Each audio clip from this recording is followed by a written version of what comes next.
Hello, everyone, and welcome to View of an All-Star. And today, episode 5, we have a special guest, Christopher Minn. Chris is the founder of Digital Inc.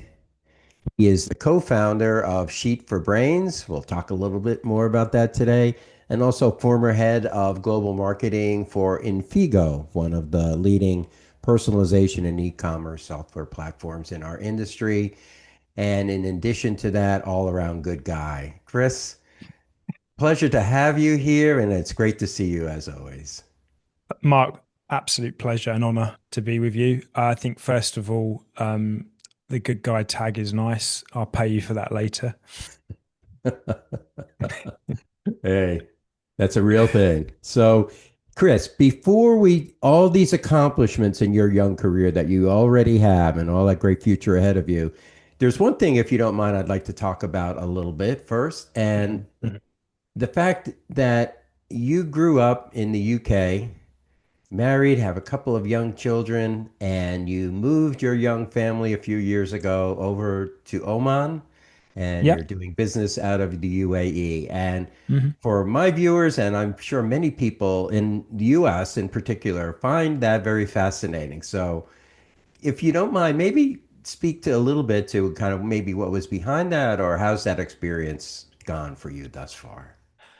Well, first and foremost, the experience has gone well because we're still here, and we are, if anything, we're putting roots in the ground out here now. We've really enjoyed our time here, and it's been a pleasant surprise, shall we say, even with the geopolitical situation in the last 6 months. At no point have we ever felt about wanting to come back to the UK, and there's many reasons behind that. Yeah, grew up in the UK, as you said, but there came a point where, for me, the writing was on the wall, from many angles, from both social aspects through to political and economic. And there comes a point where you can only worry about what you can change as an individual, and you should put your energy into things that you can make a change. And obviously, I felt at the time, with the situation in the UK, and this was a couple of years ago, like it's got far worse since then. So I'm told, that whoever came in to run the country, and as we've seen this week, the seventh prime minister is now going to be added in space of 10 years, which is, borderline embarrassing. But whoever comes in, it's going to take the minimum of 10 years to put things right. And there's a huge divide there. Now, I think also, I don't want to get too heavy here, Mark, but I think this is something we're seeing across the Western world in general, from Australia right the way through to where you are, that there generally is some big changes going on politically and socially. So anyway, my children were quite young at the time. Our eldest was about to hit 5 years old, and we made a decision that if we were going to do it, we were going to do it so that she would start school at 5 in a British school in Muscat in Oman. And we haven't looked back since, to be honest. And I generally mean that. It's been a real surprise. I've been through this part of the world quite a lot in the past through traveling, and I've seen it develop. It's not for everyone. It really isn't. There's some things you've got to be okay with, how they want to do things. Some of their customs are very much aligned with what we believe in. Hard work is rewarded. Your personal space is protected, and once you become a contributor to the economy, you are welcomed as an equal. And I think, you know we work in an industry where we all work extremely hard, whether it's on the factory floor or in the offices, or traveling the world. And there needs to be some reward for that, and it also needs to be, a benchmark that we strive for that. So, it's going really well. Really like it. The strange thing is, I was doing some research with the sales director in Figo 3 years ago, and we were looking at English speaking territories. And this part of the world came up, and I couldn't get my head around it. I was like, but it's an Arab place. Like, there's a Muslim culture. Like, how is it English speaking? And having been here now for nearly 3 years, I can see why. I spend most of my time with expats from the UK or America or Canada, Australia, New Zealand. Everyone speaks English in the GCC, we call it, which is like the regional hub. And it's because there's so many nationalities out here that the English language is seen as a common denominator. So all the road signs are all in English. We'll speak a little bit of Arabic just to show respect for when meeting and doing business. But yeah, honestly, and it does show, Mark, I have to say, for me, it does show that doesn't matter what your religion or your faith or your beliefs are, that you can all coincide and show respect for one another. I'm just Yeah. going to leave you with one point real quick before we move on for this. I'm just going to say Sure. we've had some of the best Christmases here. We've had some great Easters here. We've done Easter egg hunts, and that sounds crazy. We've done Christmas markets because the mindset here is you celebrate everyone's religious holiday and you show the same amount of respect for all of them. So whether it's Diwali, whether it's Eid, whether it's Ramadan, whether it's Christmas, whether it's Easter, the schools, the communities all celebrate it. So there's a level of respect around whatever your belief is, and I think that is something that we need to embrace in the rest of the world.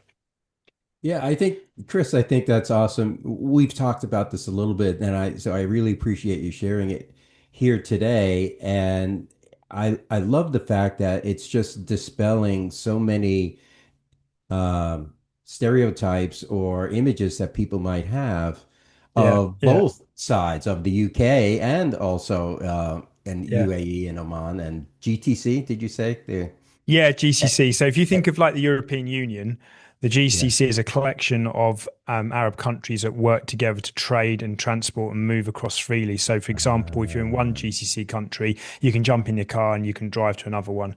And it's made up of Kuwait, Bahrain, Qatar, Saudi Arabia, Oman, and United Arab Emirates. And it just makes it like it. So, to give you an example, in the world of print, if you're a PSP and you're selling online with a web to print site, you would have the GCC flags that then you'd, yeah. you'd pick your GCC flag and all the shipping's worked out accordingly to move the goods and stuff. So it's like the European Union. It's the only thing I can describe it to, if that makes sense, or for you guys shipping between states. Yeah. But sounds like it's a more of a capitalist Yeah, and with money and with a different approach to all of this. So yeah, yeah, yeah, yeah, it's very exciting. I found it fascinating. I still find it fascinating every time I hear you talk about it. And how about on the business side? Is it yeah. hard to adapt to the business culture? Is it easy? How has that gone in addition to the personal side for your family? I mean, it was going well until our friends Oh, yeah. decided to have a bit of a spat. Um, that's a whole nother topic. I mean, Right, maybe right. that spat needed to happen, maybe it didn't, and there's so many points of view on that. Um, Interestingly, it was going well. The problem was a lot of flights and things were cancelled and tourism was affected slightly. So that's had a bit of a knock-on effect. One thing I will say is the unity around the region from it. That the speed they bounce back, they learn from things so quickly. Something traumatic happens once to the economy and it never happens again. Mm, I can tell you now the Strait of Hormuz will not be an issue next year for the UAE because they are now taking that out of the equation. And the whole time people have been discussing peace talks left, right, and centre, they've been drilling the new pipeline that will bypass the Strait of Hormuz, and Saudi yeah. Arabia gone the other way. So what I love about the mindset here is, okay, take it on the chin, we learn, but it won't happen again. And Yeah. so it's all about the economy. It's all about growth, self-sustainability. We've learned a lot about the region, and I think that's probably why we feel a bit more aligned with it. Because when these attacks and things came from the Iranian drones and missiles, first of all, we saw the protection that we had from the UAE. I didn't even realize or comprehend the size of the military for such a small nation, and it just felt so secure. Like, and it's bizarre, you're in that situation, everyone's saying, come home, come home. And we're like, you don't need to. Mm, But then also, what was really interesting was when the strait closed, and everyone's saying, well, obviously, being in the Middle East, food's going to be an issue, bringing food in, bringing food out. But they'd already planned for this. They have. investments in agriculture in Europe where they can make sure that food supplies will never run down. So we never had any worries at all. But in terms of the print industry is really exciting out here. And that was one of the reasons that I was doing that research, as I mentioned, 3 or 4 years ago. The investment in hardware and robotics is key. Growth and integration is getting there. We're on an educational journey with software and automation right now. But on the flip side, if you're 6 years old in the GCC, you're doing computer studies, and if you're in UAE at 7, you're learning AI, and that's compulsory. And this is showing you the mindset. So I think whatever the weaknesses are, they're being eradicated quickly. FESPA are working really hard out here with their Middle East show to bring the greatest and the best from America and Europe to share knowledge, playbooks, and connection. So we flew a really successful PSP D-Scoop member out here for FESPA Middle East, and the whole premise was if a print business owner says it, then the other print business owners will listen. It's not you or I standing up there trying to sell the secret sauce. They just think we're salesmen. They're not going to listen to us. But the minute we put a printer up there, Yep. they reciprocated, right? And it's been great. And what's happened off the back of this sort of approach is now we've got printers in Dubai going to D-Scoop to then connect with the likes of the North American partners, India, China, UK, and Ljubljana D-Scoop recently, which I was very fortunate to get to. And I say fortunate because a lot of my other flights have been cancelled this year. Yeah. We were able to put together a truly global network from Chicago through to Japan, and that was all through software, D-Scoop community, HP. It was great. It was great, but it just shows how the region here is now leaning in and wanting to bring the rest of the world and connect. Yeah, that's awesome. And just with all of that, and that was a mouthful. That was a lot of information about that people just I think outside of the area don't realize sometimes. And personally, for me, I always believe that commerce and trading and having business relationships can overcome cultural differences and in many cases prevent fighting and wars and things like that. So I'm just happy to see that, and I'm happy that other areas are waking up to the economic power that's in that region, right? And it's kind of always Yeah. been there, and I feel like that's coming together. So, some areas of the world are fading and some are growing, and I think you're in one that's growing personally. That's my Yeah. observation, and that's got to be exciting. Yeah, Mike, you're spot on. I mean, they're driven by succeeding economically. That's their biggest thing. They don't want to be reliant on oil, which is why, especially in Dubai, they work so hard on the banking sector, tourism, sustainables. There's so many things that you just wouldn't think that they're working on in terms of their Right. economy, so they don't rely on it. So it's great.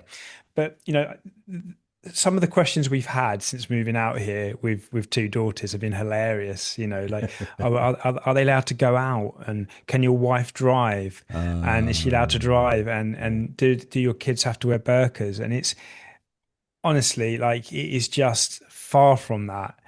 If they wanted to wear burqas, I'm sure they could if they wanted to be practicing Muslims, but we're just a normal Christian family, and we're doing the things we used to do. The only difference is there's no crime, so the kids can go out and play on their bikes in the street, and when it gets dark, they come in and nothing will happen, and that's the key driver, really. Yeah. Yeah, that's great. Yeah, we could go on a long time about this, but We I'm could. happy for you. I think it's a great move. I'm glad to hear the business is well rooted there. And of course, I wish you nothing but success on that. No, let's talk about Digital Ink. Chris, you Yep. created a great career for yourself and an impact in the industry at Infigo, a company that's still, doing its part. But you decided and broke off and built your own company, Digital Ink. How about, if you don't mind, maybe share a little bit of that? And what are some of the types of projects that Digital Ink is doing or Yeah. or Yeah. likes to So do? In Figo, like you say, one of the best, if not the best, in terms of online B2B storefronts. An integrator, really does add value to the PSP software stack. Some great partners. But for me, when I moved out here, obviously the opportunities were huge, and you need to be agnostic really if you're going to work with multiple vendors. Another reason for that is the geopolitical landscape can be complex, especially if you're using HP or Xerox, depending on what nationalities you're working with.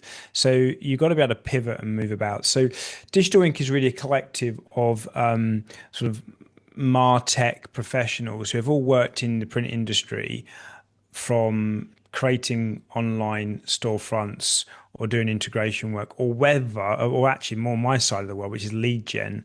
But the whole premise is we're selling a message or concept of using existing software or fixing a business challenge. So I come at it from a point of view of creating content and driving, leads, whether that's driving the jobs onto the press for the PSP or driving demos for the software vendors. But the rest of the guys do all sorts. It's amazing. We can work on finding all kinds of processes or making things work, and just sometimes just understanding what works well with what. We tend to get pulled into a lot of specialist projects at the moment, so we're looking at more very bespoke, laser focused targeting of certain ICP fits or business personas, rather than just saying, going out to the massive all print service providers. We get a distinct project on wide format or apparel, for example, and I think that's more rewarding, really, and that's where we sort of, we're a new business. We don't have a huge reach, don't necessarily want to. If somebody comes to us and says, we've got this event, we need to get 50 of these kind of people there and deliver this kind of content, we will be able to do that because we know how to approach it. We work with Vespa quite a bit out here in the Middle East. We're very aligned with what they want to do in terms of building a community. We work with D-Scoot, work with Print United, so we're still doing work over in the US. But generally, we're helping to drive leads, whether it's for the software vendors or whether it's for the PSP. Now, what we have seen, and we're evolving quite quickly, is the AI piece is where we're monitoring numbers of web searches from our leads channels. We're seeing that Google search is dropping off a cliff. And we're already now working with the likes of Colin at Print Mastermind, who very, very well, Yes. fellow all-star, to deliver courses on GEO, which is generative engine optimization. In essence, being found through ChatGPT or Claude or whatever your AI LMM is. Because what we're seeing is now the workflow has what we call the research layer first, then the purchase layer. So back in the day, we'd go online and we'd go straight into the purchase layer while searching on our web to print or print on demand site.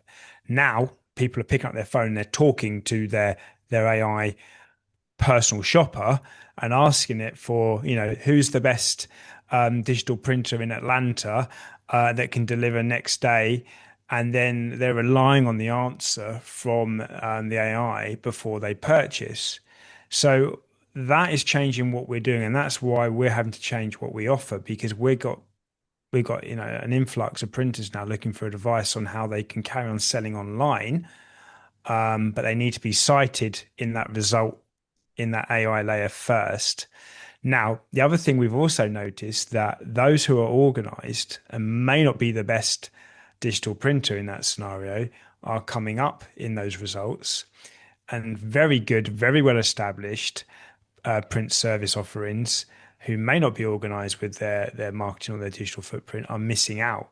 And it's leveling the playing field. So it's a really interesting time. So we're developing some tools there where we can help printers identify where they are against their competitors, and how they can fix it.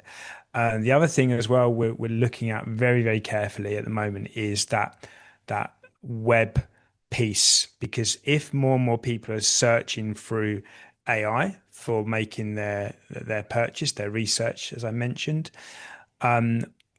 we know the evolution from the AI is to bring ads into the result, therefore bypassing the need to go to the site.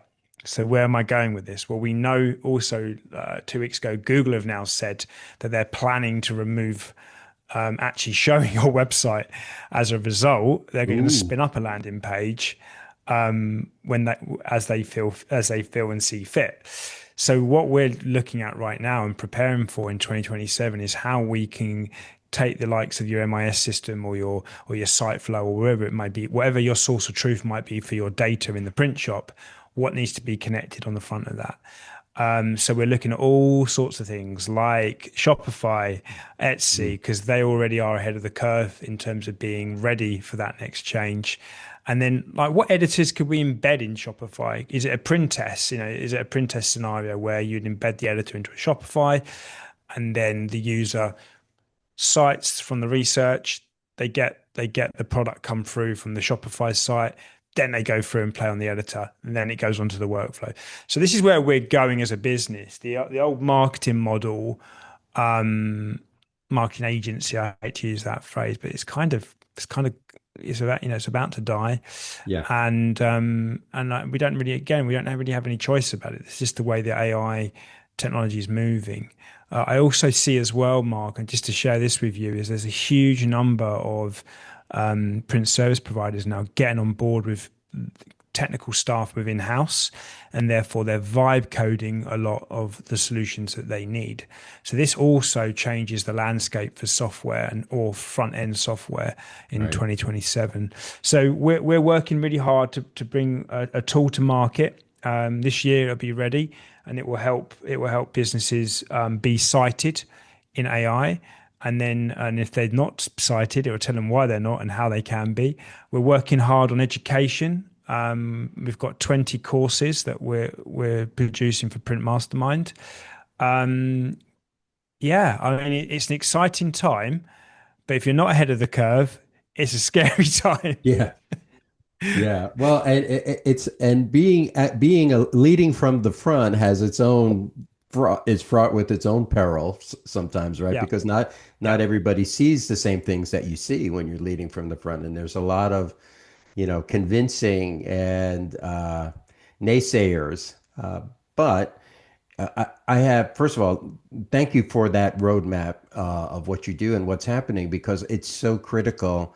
That whole piece has always historically been the weakest for most PSPs. And now with things changing even faster, there's going to be people, as you said, getting on board and moving quickly, and others that are not. And they're not necessarily going to be in the order of their current size or financial strength or size of their sales force or whatever it would be. This is an opportunity, as you said, to really level the playing field. I like to boil it down in simple conversations when I speak about it. I don't address it as my business. I kind of pick up where where you leave off, so to speak, right? In helping people get into a new business, you're helping them build the foundation to be found. And we've moved from a paid model, SEO, to an earned model in AI, where it's the things that you've done and you make known is how you're going to be found going forward. And that's I for a love lot of it. people, Yeah. that's a huge cultural difference. Yeah, it is. And I'm really glad you've said that. And it shows how informed you are because the first piece I must stress is nobody's qualified to speak about this. I have to stress that. Anybody Right. who says I'm an AI consultant or AI specialist, honestly, anyone that says that, stay clear. Nobody knows. And one of the things that we're hearing from Silicon Valley, especially, is if you go for an hour's lunch break and have a lunch in Silicon Valley, by the time you come back, you're a week behind, Yeah. right? Yeah. So if it's moving that fast, we need to be mindful. The bit I like about this is I'm very anti what we call AI slop, cats with machine guns driving tanks down the road, Yeah. all this fake. I'm very anti all of that. Yeah. What I like about the GEO stuff is it's bringing authenticity and what's real to the forefront. And well, okay, so why is that? Well, because when you do the research layer, the AI will want to go away and get the best facts together before it gives the user the top 4 businesses it's going to cite. How does it do that? Well, it looks for things that it believes are credible. So reviews, content. So what's happening now? We're going full circle, really. Um, the website won't be a aesthetically looking website anymore. While websites are still around, they will be factual, very, very content rich. If you're a PSP in Atlanta, you will list all the places in the state of Georgia probably that you will ship to, because you need to bear in mind it's not a human reading it, it's going to be a machine that wants to make an educated guess. Then you're going to need to make sure that you talk about all your awards, Yes. all your reviews, and I'm going to say it, but even the presses that you have on the factory floor. Now we're going back to the days where Back to that. we have an Indigo and we're proud of it, kind of thing. Yeah. But actually now that might be the difference when the AI makes the citation that actually, oh, this printer down in Buckhead has two Indigos.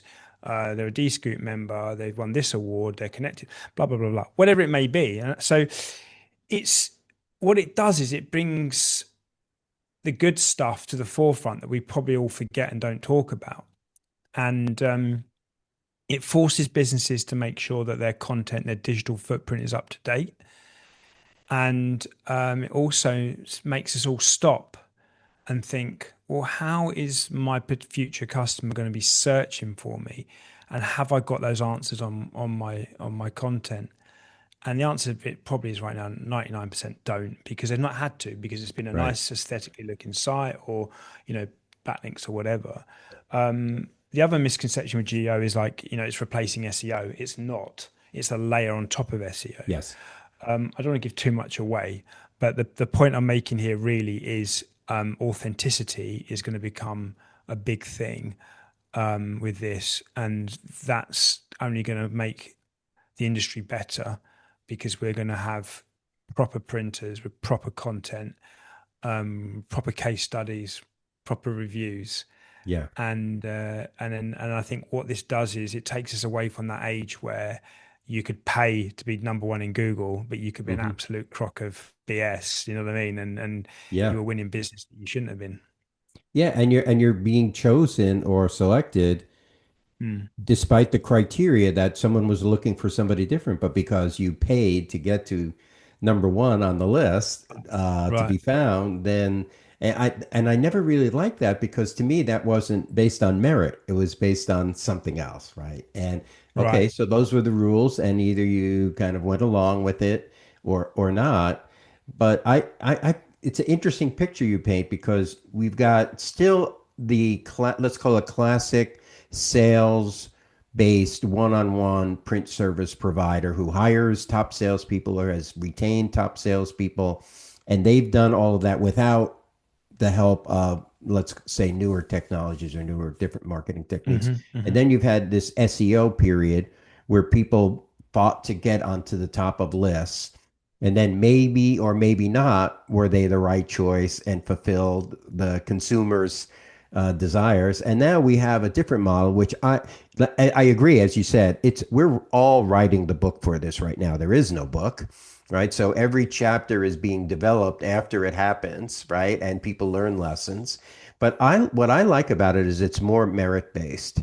If you do a good job and you're the right person for a particular requirement for a Mm. given print buyer or consumer group, Yep. consumer products group, company, then you should be chosen based on that. And if you do a good job presenting yourself as having done that, then you should have every opportunity to win that business, just like a not just a larger company just because they're larger. And so I believe, and in my print mastermind educations, I try and really stress that these are better opportunities for small and medium-sized businesses, not for the Yep. big people right now. Being digital, being nimble, being found, and then add to that your one-on-one relationships, and that's your intellectual property. That's, for me, I think And is you're bang really on it, important. Mark, because it's leveling the playing field. So where before you could have had a huge conglomerate that's multinational, and they're just paying, they've got a bigger marketing budget, and they're paying you know to be through top through Google Ads, or they're buying backlinks or whatever it may be that they bought, and cheated. I mean that. I mean that. Obviously, professionally they've cheated, but basically they've got a bigger budget. Now they've got to be authentic. Now they've got to have third-party review sites. They've got to have people that are actually talking about them. They can't buy that authenticity. You can't trick the AI in terms of what it's going to cite. So I think that's good. I think it gives those who are legit and do a good job but don't necessarily have the firepower, it gives them the opportunity to compete. I think there's a danger for the bigger PSPs who probably have always done well on reputation, but they now need to look at investing in their reputation from a digital footprint standpoint. Otherwise, they could have a one-man band, two-man band, kid in the bedroom, taking some business, as it were. So, very interesting time. And I think the key thing is we've all got to keep learning. We've got to put time aside each in our weeks to keep being open to reading and watching different things. Yes. There will be standards at some point. There has to be, and somebody will have to set a standard that we can all work by. And I think that will come. But I'm very lucky that I have a foot in the marketing world, so I stay very close to what other industries are doing in this space, and luckily with something like Shopify, which transferable across every industry, is very advanced. And I must also mention as well, there was a fear around WordPress actually completely going to stack it next year, but they've turned it around and they're starting to now get themselves ready for this next push. That they will be part of the party, and that was a real concern for us, because if you think about not just our customers that are using WordPress sites, but globally, how many people have a WordPress website, all of a sudden, it's like, well, if that's not going to be AI friendly, then there's going to be a mass migration. But that said, going back to the point on the vibe coding, if you do your research on GEO, a vibe coded site will be preferred than a WordPress or CMS platform. Right. So it's an absolute minefield. Yeah. It's a minefield, but it's also a sea of opportunity right now. Yeah, yeah, exactly And that. for those who are creative and a little less risk averse and not fearful and want to create, create change out of opportunity and be successful, now is a great time. I'm not Yeah, sure I've seen in all my years. This is probably the most wide open time for people to become and move and become successful within this industry and crossing the yeah. barriers, right? The whole convergence story, as we know, being part of Printing United and All Stars. That's a real thing, and all of this makes it all that much easier and much more effective to be able to do that. So you never know that building down the street what they're doing in there now, but you need to be aware of it because your competition is changing and your clients are asking for different things. And yeah, like you said, you have to And quicker. make and And quicker, and you have to make sure you're taking some time to learn these things on the fly while you're Mhm. still running your business. So that's a great story, Chris, and I think you're just in the top of the wave on this, and of course I know that you'll be successful, and I wish you a lot of success with that. Hopefully I'd we like to are. shift gears a little bit to something that you're involved with that's become integrated with business for you, and that's the whole initiative of the human aspect of work and how work impacts our human aspects, right? And that's Sheet for Brains. And what started as something, well, I guess I should let you start on that because I knew Richard for years. I knew a little bit about kind of what was coming with this, but this has really taken on a life of its own. So I'd appreciate if maybe you can share a little bit about that, maybe how it started and how did you get involved with it? Wow. So we were in Indianapolis in 2023 for a D scoop, Yeah. and John Bailey of Precision Proco gave a speech on being vulnerable, really, I think would be the best thing. And then Jess Cola of, at the time, GPA, she's now at Blooming Colour, and Dave Rosendahl, Mindfire, the three of us had done some work to drive some leads to the show. I was at Infigo at the time, And John came off the stage, and we just had a bit of a chat, just a very loose chat, and we just said, what was the motivation behind that? And John was expressing that he feels that whenever you go to these events, Mark, how are you, Mark? And you'd go, I'm great, everything's great. But it's, you know, the reality is it's not. But you don't share that. And the more we discuss this as a collective, we were sharing stories of partners that we knew within the industry who were struggling with different things. Whether it, and 2023, let's look at the landscape there. And we were coming out the back of COVID, which subsequently since we've found out that there's trauma and PTSD symptoms in a lot of business owners who made it through COVID, but actually now they're actually suffering with mental health and wellness issues. There was issues with paper shortages in North America. The Ukraine war had had a massive effect the previous year because Label Expo in Europe was cancelled because no one could get the hardware shipped.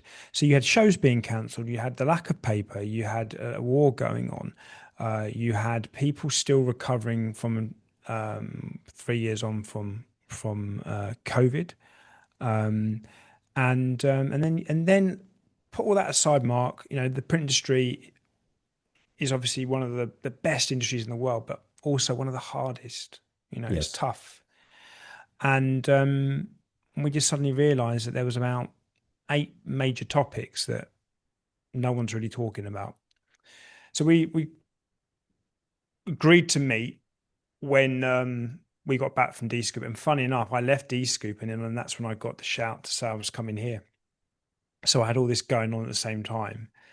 Um, and it was really interesting because I felt like I had really good emotional support through the move, through the guys, and through Shoot for Brains. But anyway, we met online. 2.5 hours we were on this call for like, we knew we were onto something. We didn't know what. And Sheep for Brains was born, and we came up with these pillars. Now, these pillars are areas of content that we feel that we need to have some kind of medical resource on hand for the print industry. And they can be anything from PTSD and trauma, which we spoke about. They can be alcoholism, or sorry, substance abuse. And what I mean by that is when we start to look into substance abuse, we're talking about the long days working in the business, and then to switch off at night, you need alcohol or whatever you need to get you to sleep. And then the cycle repeats the next day, and then you're then operating 7 days a week like that, and that's becoming the normal. And that's in every industry. I have to make that point, Right. especially if you're a teacher in the UK. You'll be going through a lot of alcohol just to make it through the week, and then you get to the weekend, and you need to shut off. So substance abuse was one. Letting go and transitioning was another. We have a very aging, C-level sort of group that need to kind of transition. It's very hard to say to actually let go of something when you've been working in an industry for 30, 40 years. And that's not a surprise really. If you think about the people Mark, they've been in the industry a long time. So it's Yep. very hard to admit when it's time to let go. And then how do you prepare to do that? And that's hard. We also had the next generation. Are we bringing it through the next generation?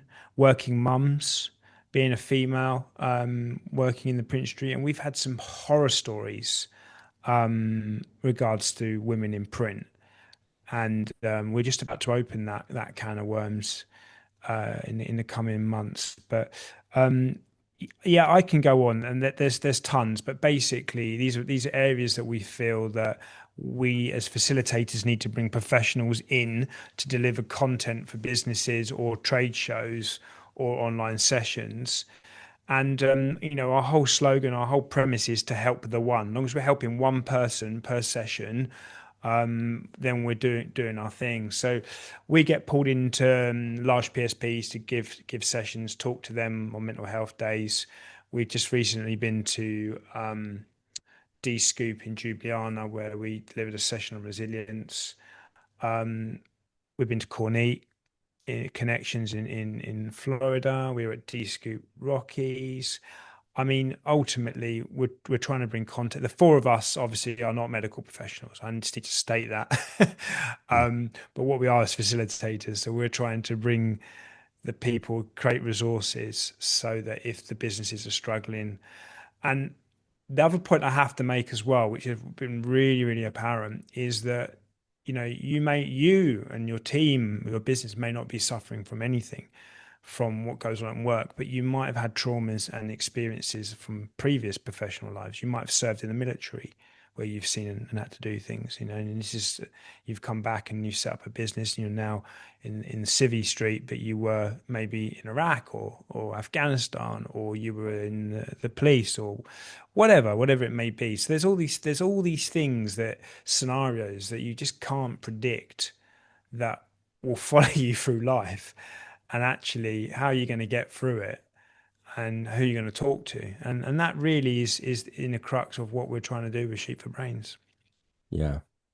It's a noble and honorable and a lot of good words that I just can't think quickly enough about right now, but it's what an effort to step up and take this on as to me, it's even I would add only one thing to what you said, even if it's something that you personally or anyone personally is not feel that they aren't impacted or suffering, but caring about the people around you is a Yeah. big part of your life. It's a big part of your business because you need people to be healthy around you if you're going to be healthy in your life and your business as well too. Yeah. So I just love observing what you're doing. I have so much respect, and I don't know why Richard must have been on my mind. I meant Dave Rosendahl, and so for some reason I said Richard earlier. And I just have enormous respect for all of you and for doing this. It's very selfless. There's just not enough of that going on in the world and in business, especially. Too many people have built, this hard wall between business and it's okay to say, I work to live. I don't live to work. Because of course I agree with that, but you can't think that work doesn't impact your life and and what's happening Mm. in your life doesn't impact your work because it does. So to me, this really brings that all together in a human way. And the four of you don't have to be medical professionals. Your peers courageously sharing your stories and creating a dialogue and an opportunity for people to open up and have trust. And that's incredibly valuable, I believe. So you're all of you, John, Thank you. Jessica, Dave, really deserve a lot of acknowledgement for that, a very selfless act. And it's great to see. And I've been in this industry for 40 years. I love this industry, and you can't love the industry without loving the people in it. And this Yeah. is right. And this is really something that this industry can benefit from as individuals, as people, as opposed to a technology or financial benefit or Right. And things I like think, that. And it's I okay just to, love to see it happening. thanks, So Mark. thank you for Appreciate that. that. No, it's a pleasure. And, we want to do it because, you know, we got to invest in each other, like you said, and I completely agree with that. And we felt that with the All Stars. And when you think about how the All Star vibe's been from last year, we invest in each other, we look after each other, we all prosper, right? But the thing is, we wanted to start. We don't know where it's going to go, and obviously, like I say, really now we're really focusing more on the medical side of things. We really want to bring those people to the industry. And like I said, D-Scoop have been fantastic. They've supported us, and so have Corneat. We're just back from D-Scoop. I'm going to give you an exclusive, Mark. Right? As it's you, I'm going to give you an exclusive. Ooh, Sheep thank for you. Brains will be at Printing United. That's fantastic. I'm glad to. I was one tiptoeing around if I should ask you that or not. So I'm glad you brought that up, and I think that's a great thing. I truly do. Amanda, don't kill me for letting the cat out of the bag. But and just for those that don't know, Amanda is our boss at Print United Alliance. She's what we call the GM. She manages all us All Stars. But no, we have been in. Obviously, our agenda is to have Sheep for Brains everywhere for the whole industry, and the North American market global show is pretty much Yeah, Expo, right? So it's we natural. have been given, yeah, we've been given an opportunity there to raise awareness in that community, and then we'll have a small booth there as well. So yeah, yeah, That's great. Oh, that's so I you just will wanted have to a booth share as that. well too. I think that's awesome. And so we'll, Yeah, well, the good thing is that by the time this is brought to the public, our interview, hopefully it'll be announced by then. But if not, we'll take full advantage of it being an exclusive. And I'm sure it's something that all of the all stars are going to want to promote in our own way for sure. I know I will. Absolutely. thank you, sir. Thank you, sir. Of course. And on that note about All Stars, that's Yeah, how you and I met. And the yes, more I gotten to know the All Stars, each one individually, it's doing this with the interviews and just doing some business with them. And you're right, we're taking care of each other, and several of them are helping me on a big project that I'm working on right now. It's very selflessly helping me, I should say. Tell me a little bit about your experience as an all-star, and because you truly are. I mean, look at your track record. You are just doing some amazing things. And so, no, but tell me, how is that how's that been for you? Is it what's of interest for you? And what do you see in that context? How does Expo 26 look for both for Digital Inc. and for Chris? yeah, okay, that's a really big question. Yeah, yeah, I'm going to answer the All Star piece first.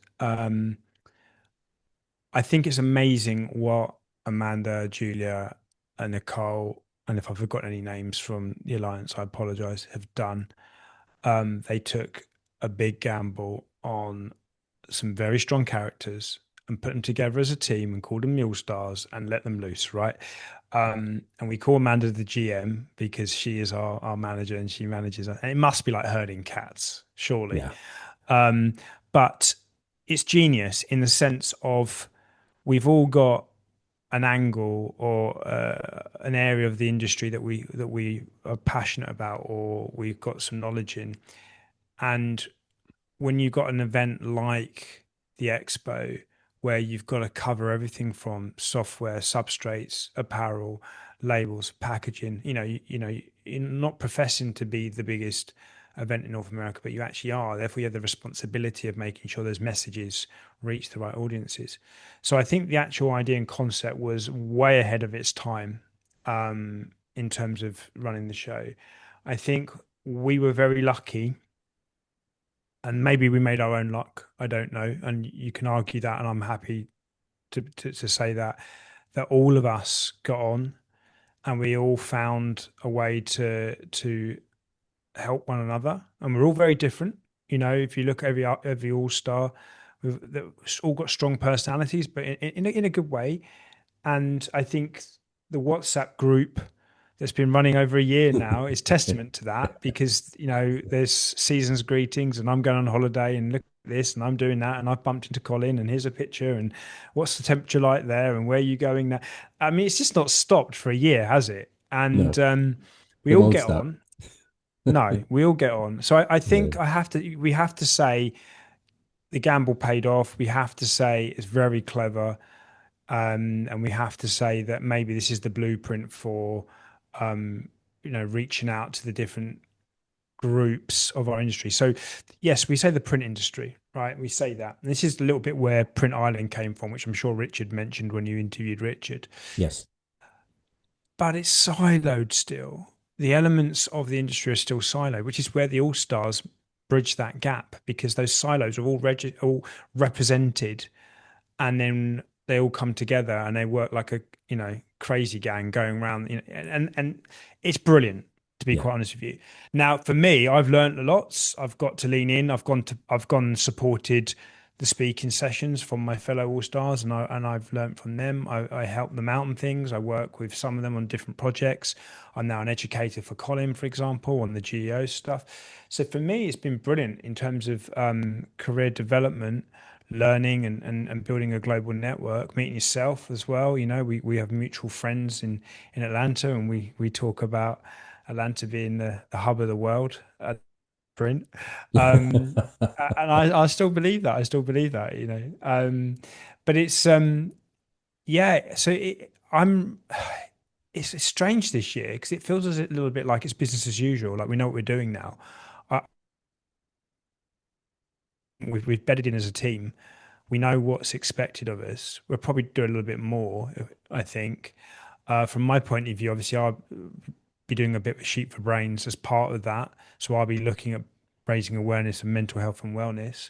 But then with my hat on, I'll be back over the AI Pavilion again this year, helping raise the awareness of AI education. We're going to have the podcast studio again, so I'll be looking to get as many people in to talk about that. But from Digital Drink point of view, of course we're going to have customers there, right? Because it's the best and biggest show in the world. So, um, I think it's gonna be extremely busy. And I think you'd be a fool to miss out on it. Um, but yeah, I still applaud them for bringing us together like that, and I'm still amazed with how all these characters have managed to not kill each other and actually get on and achieve something. Yeah, it is amazing. I can remember our first meeting, and I think we were all at the same time enthusiastic, excited, and skeptical because we just Right. didn't know what was going to happen. Skeptical in a good way, right? You can be Yeah. skeptical, like, I want this to work. Is it really going to work out? Right. Because nobody Yeah. knew. Same kind of thing we talked about earlier. There was no book for this. There was no rules. There wasn't something that we just picked up and said, okay, follow this. We didn't have people jousting to be, I want to be the leader. And of course, we have our captain, Colin, but he's as gracious as can be, right? He's just perfect for the role. So it's been really a brilliant stroke. I have to agree with you on that, and probably has exceeded what people really even were thinking initially Just, about just, this. just to that point, though, if you don't mind, like just to that point on Colin and the captain and everything, like it's everybody, everybody sort of working to the common goal, right? And that's why it works. And also, like Colin makes sense because the way he approaches things, he's very level, he's very calm. You'll never hear Colin say a bad word about anyone. No. He may think it, but he won't say it because he's professional, right? And Yeah. he represents, and I've had many a drink with Colin and seen many other show, and whenever we talk, the motivation is always what more can I bring to the print service provider? And he was a printer, so he's Yes. wired very differently, right? So I think the reason it's Colin and not other people is because we can all see how it all fits. And again, I come back to it. It's a big gamble, but all the pieces fit. And if they tried to do it again, I don't know if they could pull it off, but they've Right. done it, Yeah. and long may it continue.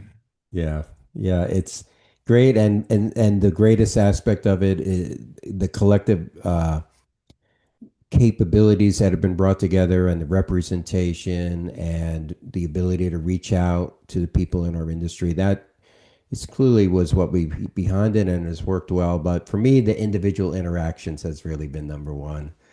Yeah, I've both enjoyed it and benefited from it at the same time, and hopefully I've helped a few others out along the way. So Chris, I, I'm gonna have a problem with this interview because you've given me so many good things. I don't know how I'm gonna select previews out of this. They may go on for a long time, but I just wanted to thank you personally and professionally for taking some time and sharing what you did share today. You truly are an all-star and a good guy. I've enjoyed this conversation and look forward to many more, and look forward to seeing you in Las Vegas in September. Mark, you might see me before then. I'm not going to give too much away, but you might see me before then. Ah, Listen, you're an absolute gent, and keep doing what you're doing as well. Thank you so much for having me on, and hopefully people haven't fallen asleep listening to me blah on about uh, my life I story. hardly. Thanks again, Chris.